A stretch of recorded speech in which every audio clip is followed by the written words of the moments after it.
Among other things today, I'm trying to sort out my various bits of rather antique test equipment.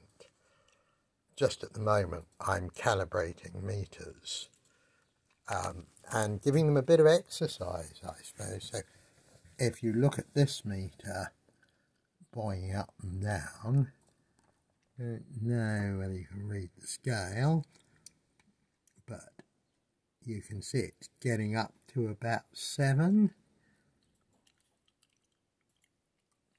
And if you look on here, you can see that full scale is 10 milliamps, and this is in the same circuit, this meter.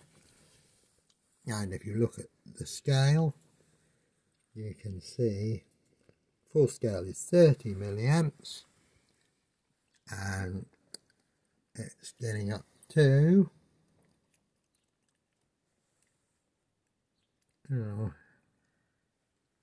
somewhere around about 7, 8 milliamps.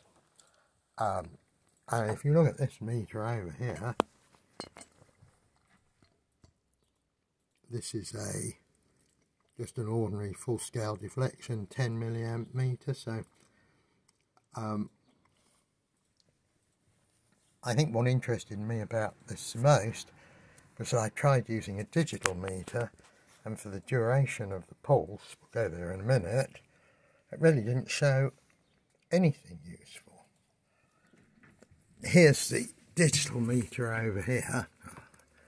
Need a bit of light on it to view it, and I suppose you can see it's trying to read something or other. The scale over here says 20 volts, and it gets up to 0.6 or 7 volts. Well, that isn't terribly helpful. So looking at the actual electricity on the oscilloscope here, this won't be on all the time, there it goes.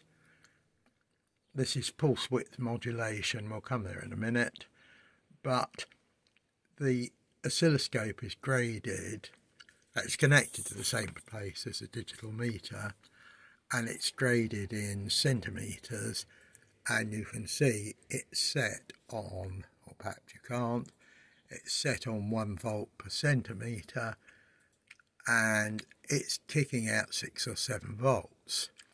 So this thing down here, which at the moment is skidding around in all sorts of places, which may be something or other, to me it looks like 0.7 of a volt, and it's working perfectly okay if you give it a chance to stabilise, but it just doesn't get long enough in a real circuit doing a real thing. So just coming back to this pulse wave modulation, so what it's doing, there's a thing here, I suppose, it's a bit like the electronics engineer's Raspberry Pi, and you can program it to do different stuff. You can use your mobile phone or your computer or anything you fancy, really. I'm going to try turning that light off. Yeah, it's not much clearer either way, is it? But anyway, this is playing with these neons down here. Well, no, not neons, they're actually light emitting diodes. They just look like neons, and that might be better through the magnifying glass. Is it? Always a bit hard to say. Not really quite sure which way up the screen's going to go at the end of it. There's a blue one that we need to concentrate on, which is here, and the blue one's being fed by this little circuit over here, which I programmed to feed several different light emitting diodes, and they need their voltage to go, so to make them brighter or dimmer you send them pulses of different durations, I suppose. What would it be? A couple of hundred a second, something like that. And you make the pulse wider, you get a brighter light. But the point I'm getting at here is that trying to understand what's really going on in a digital circuit using a digital meter, you rather get into a, well, they know what's going to happen, they make it happen anyway, or you just get no result at all, or no result that makes any sense. So the oscilloscope sort of really can't lie. There's nothing in the way. I mean, this is the sort of circuitry you're looking at. It's not very complicated. It's just rather simple.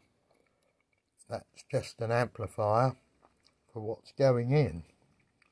And it goes to the tube and it deflects a beam of electrons, and there you go. Doesn't much affect what you're looking at because it hasn't really got much internal resistance. Of course, the meters, these sort of things, yes, they do have an internal resistance, but it doesn't make much difference with current. Anyway, something to consider there.